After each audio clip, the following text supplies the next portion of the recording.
I miss you so each day, although you're gone away, I guess I'll love you more and more. And as the day goes by, I sometimes often sigh to see your face once more. Counted my blessings, for a song. Why don't you write me, say how you are? I love you, and if you are. I'm a jet engine mechanic, and I joined the Air Force on 20 July of 1950, the same day that President Truman asked Congress to support the United Nations actions protect the people of South Korea. The reason I joined the Air Force was I wanted to be a part of something successful. And the Air Force proved that with its resupply of Berlin that ended in 1949. I've been stationed up at Kunsan for a year now, where I've worked on the F-80, and now I work on the F-86. That F-86, it's a new aircraft, and I found out things will happen if you don't follow those new tech orders. But the F-86, it's a lot better aircraft. And I feel good now because I can count on mine coming back. My pilot, he likes the F-86 better too. 8 missions and 10 MiG kills. My girl, she writes every now and then just to keep my spirits up. It seems that she thinks I'm down because most folks back home really don't understand what's going on with this United Nations police action. And that bothers me some. But all 17 countries that are here are working along together. And I think this United Nations idea is the way that we should approach future conflicts. Over here, things happen so fast. No one really thought that the Chinese would get involved. 2 months ago, 100,000 Chinese invaded Korea at the Chosin Reservoir. My uncle, he's in the airborne up north, and he said that everyone really appreciates the Air Force for flying its missions and providing air cover for those Army grunts on the ground. But I haven't heard from him for a while. Yesterday I received a letter from my mom, and she wrote that an Army colonel come by the house. And it's now believed that my uncle is a prisoner of war. And it's for him and all other POWs everywhere that I place this U.S. Army hat on the table.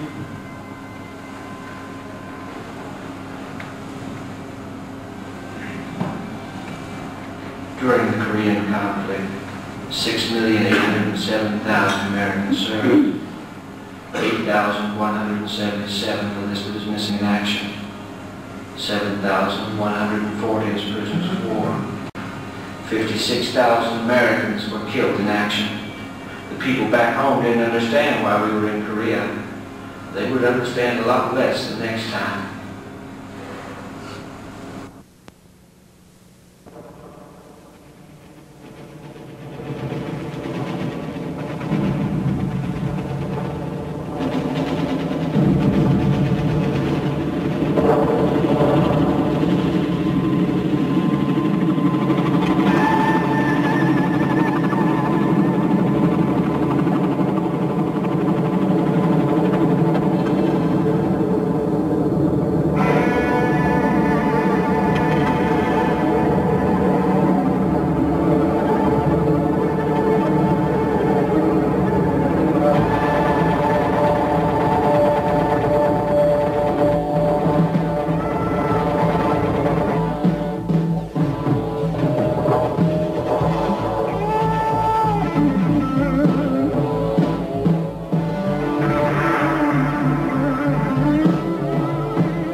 I'm a security policeman assigned to Tiger Flight here at Lake Air Base. My father was an air policeman in Korea, and I joined the Air Force in his footsteps. I volunteered for duty here in Vietnam because I believe in what we're trying to accomplish here. That's an unpopular position back home. People don't understand this conflict. Right now there's a lot of mistrust and hatred towards the government and the military. You know, a guy that lives in my hoops just got off emergency leave back home. He told me that he was spit on in an airport just because he was wearing a uniform. Not in my hometown and not in my family, because we were raised to believe in our government, right or wrong. Duty here is tough. We always have to be on our toes, especially since Charlie stepped up their attacks against our bases. Yesterday we had an intel briefing at Guard Mountain. They told us that the Viet Cong are averaging more than 300 terrorist attacks a month in the southern provinces. 300. Thank God we've got help.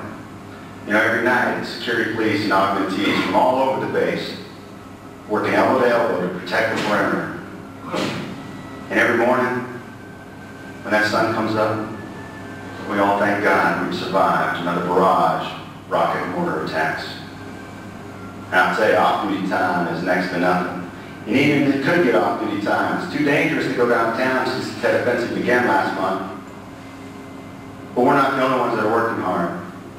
You know, every morning I drive by the flight line to turn my weapon into the armory. And when I look out there, I see everybody working. Munitions maintenance folks, aircraft maintenance, POL specialists, aircrew members, working as hard as they can, getting those aircraft airborne and headed up north. And you know, despite all the harsh living conditions and the long duty hours and everything we hear about those draft card burning protesters back home, everybody here is like a big family. It doesn't matter what unit you're in or the color of your skin. If something needs to get done, they drop what they're doing and help out. And it's times like this, when we all face the most danger and adversity in our lives, that I feel the most pride in wearing this uniform. But it's also times like this when you have to stop and think about those that have it a lot tougher than we do. Yeah, it's tough here, but it's a lot tougher outside that wire. You know, when I joined the Air Force a few years ago, I talked my best buddy into joining the military too. He was your basic all-American type, you know, lettered in 3 sports, dated the prom queen. I told him I was joining the Air Force. He started laughing. He said, "The Air Force is for wimps. Real men join the Marines." And he did. Got assigned to a fire base up north of here called Kisling. For the past 30 days, the Viet Cong have hit that fire base with everything they had. And things are just getting worse, not better. Yesterday, I saw a wounded Marine being medevaced out of here. I noticed that he was wearing the same patch as my buddy's unit. So I stopped and I talked to him for a few minutes on the chance he might know my friend. He told me that he'd been killed in the first week of the siege. And it's for him and every American who has made that ultimate sacrifice for their country that I place this Marine Corps hat upon the table.